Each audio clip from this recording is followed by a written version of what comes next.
This is the Hidden Killers Podcast with Tony Bruschi and continuing coverage of the case against Bryan Kohberger. From day one, the Bryan Kohberger case felt less like a straightforward true crime story and more like some twisted psychological puzzle.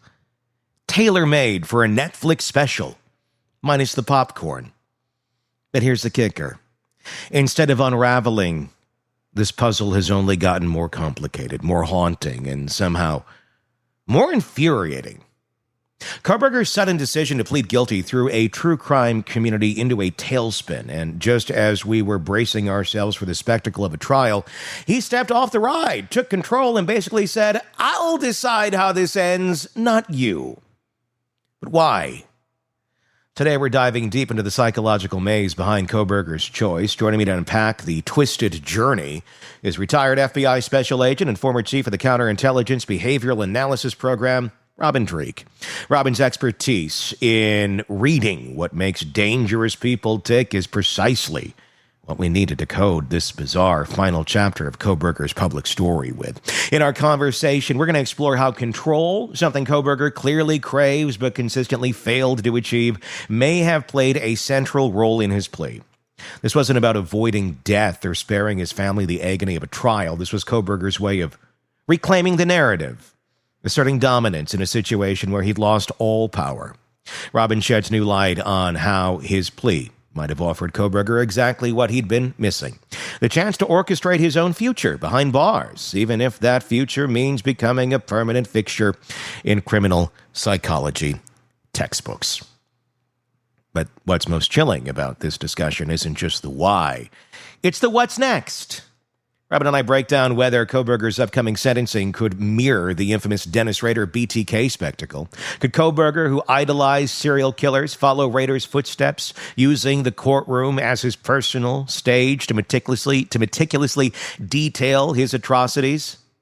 Or will he carefully guard his secrets, drip-feeding them over the time to maintain his twisted brand of notoriety? And finally, we'll confront perhaps the darkest question yet. Does Bryan Kohberger pose a continued threat behind bars? If killing provided him the emotional thrill he'd been chasing his entire life, what happens now that he's permanently confined among others, people who might not see him as a criminal, but as a trophy? But before we get into all of that, let's address the elephant in the room: control. Robin, how much do you think this elusive, intoxicating concept of control factored into Kohberger's sudden guilty plea? Control.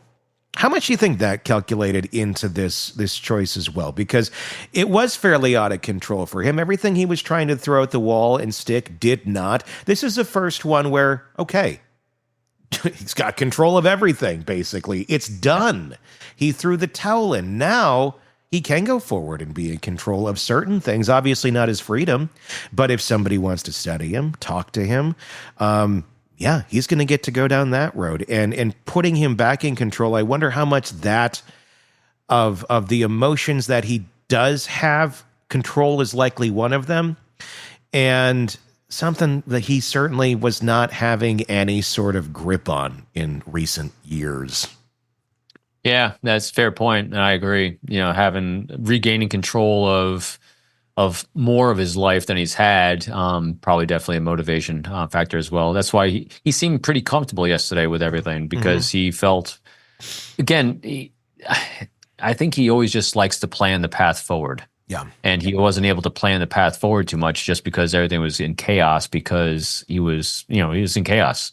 But now that it's got resolution and moving forward, it's stabilized that crazy brain. Pure speculation on this. Sentencing is going to be coming up. Check my notes. July 23rd and possibly the 24th at 9 a.m. Mountain Time. They have the extra day in there in case they need it for the victim impact statements. Do you think we're going to see a repeat of what we saw with Dennis Rader? Considering the connections here. I mean, Catherine Ramsland, the one that wrote the book on him, now looks like she's probably going to write the book on Kohberger. That's my conjecture out of it. I would not be surprised at all. But BTK was one who, in his sentencing, at the very last minute, did the same thing, stood up and said, I did it. We don't have to do the trial now. And admitted, but then in sentencing, went through it. 45-minute recitation about everything that he did. Do you think we're going to see Kohberger stand up and attempt to do that at the impact statements, or is this a different animal where he's going to cower and be very selective at where and how he shares his story? Boy, that's a great unknown, Tony. I could see both. I really can. You know, he very much studied and emulated to different degrees people like BTK. So you're going to think he's going to want to do that, especially since BTK was so well interviewed after the fact in prison, in jail, like Kohberger most likely wants to have happen. At the same time, though, you want to be able to control a lot. I mean, also BTK had a lifespan of doing this, so he had a lot of things and details he could leak out over time and maintain control over a larger period of time because his empire of killing was so vast. Yeah. Kohberger's is very, very narrow.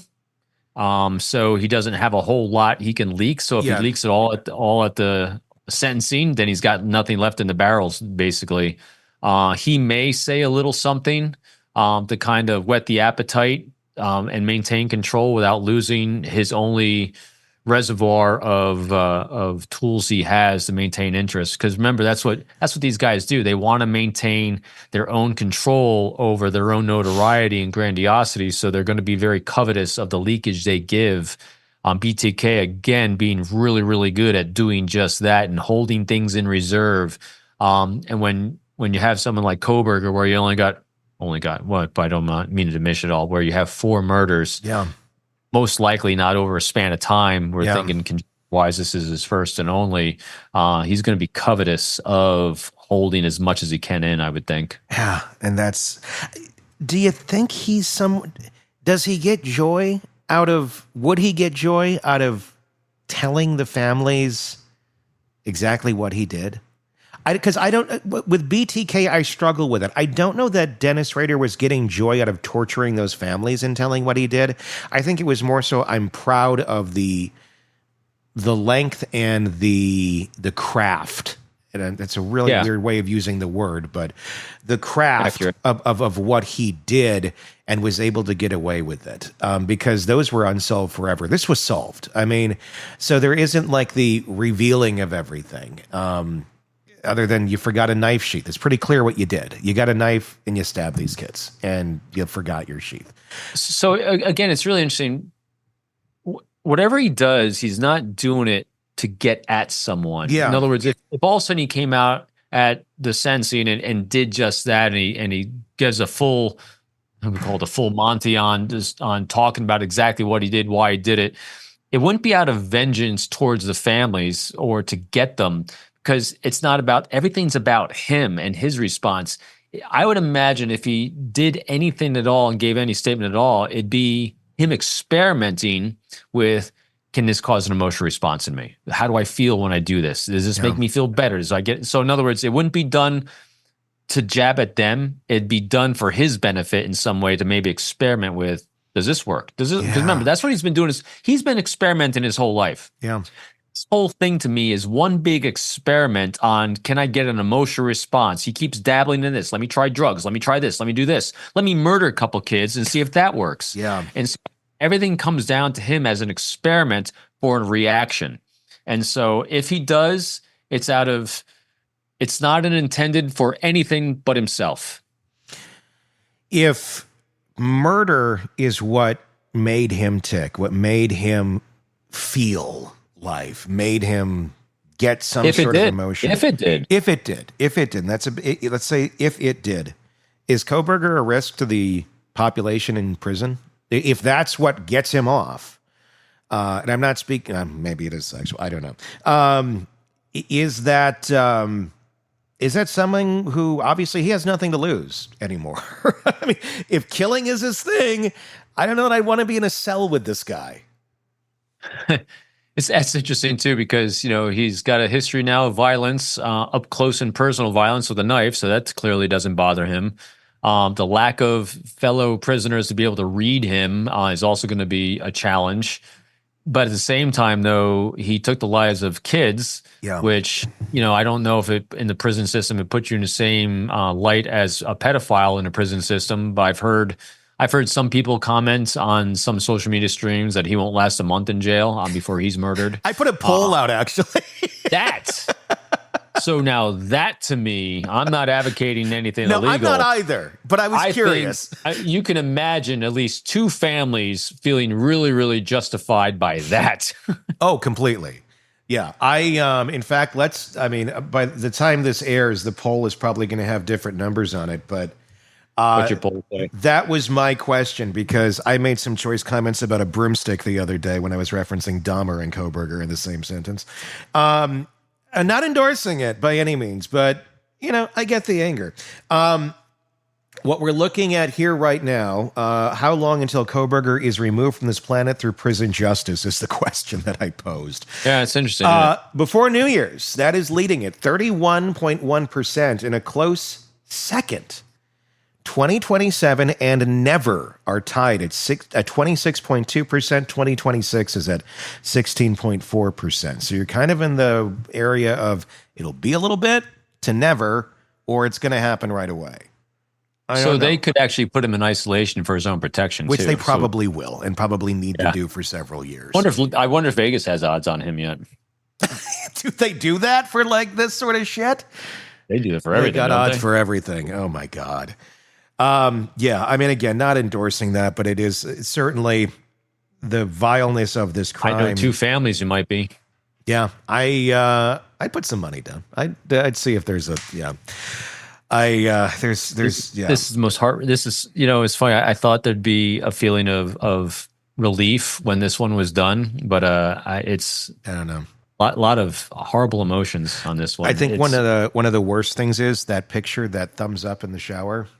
Oh, it's real. It is. He did it. He took the picture for that reason. It's everything 100%. we speculated on is true. Yep. 100%. Stepping back from my conversation with Robin Dreeke, it's clear we're not just dealing with a cold-blooded killer. We're dealing with someone whose twisted motives stretch far beyond violence. Bryan Kohberger's decision to plead guilty was unsettling precisely because it feels like another calculated move on a chessboard he built for himself. It wasn't remorse. It wasn't redemption. It was control, pure and simple. Control over his narrative, control over the next phase of his life, and perhaps most chillingly, control over his own infamy. Robin's insights about Kohberger's motivations were particularly haunting. Think about it. The plea deal wasn't just about avoiding death. It was about Kohberger reclaiming his autonomy in a world that had reduced him to a courtroom spectacle. For someone like him, freedom might not mean the outside world. It might mean the power to choose his interactions, select his visitors, dictate the flow of information, and decide who gets access to his twisted mind. Kohberger didn't surrender. He seized the steering wheel. And now we're along for the ride. As Robin highlighted, the upcoming sentencing process poses another disturbing question. Will Kohberger follow the path of BTK's Dennis Rader, using the courtroom as a stage to painstakingly detail every gruesome act he committed? Or will he strategically withhold the worst details, doling them out piece by piece to prolong his spotlight? Whatever he chooses, it will be self-serving. It won't be an act of contrition. It won't be an apology. It will be a performance. One last chilling manipulation. And let's not overlook the practical dangers. Robin raised the unsettling prospect of Kohberger in prison. If murder was his twisted attempt to feel alive, what's stopping him from continuing this deadly experiment behind bars? It's a grim thought. We've seen prison justice before. Jeffrey Dahmer did not survive it. Is Kohberger now entering an environment where his past atrocities become a ticking time bomb? Will the other inmates see him as a monster or an opportunity? And frankly, how long before someone decides prison justice is their way of closing a case the courts didn't quite finish? Let me know what your thoughts are in the comments section on YouTube. if you're not there already. Search Hidden Killers with Tony Bruschi. Press subscribe, whatever podcast platform you may be listening to us on, whether it's Apple Podcasts, Spotify, iHeart, whatever it is. Hit subscribe. We do greatly appreciate your support, and you're listening to this program. Thank you so much for that. Please do comment. We'd love to hear your thoughts. Until next time, for all of us at the Hidden Killers Podcast and True Crime Today, I'm Tony Bruschi. We'll talk again real soon. Want true crime coverage all day, every day? Press subscribe now to the Hidden Killers Podcast and True Crime Today and get the latest cases delivered right to your feed.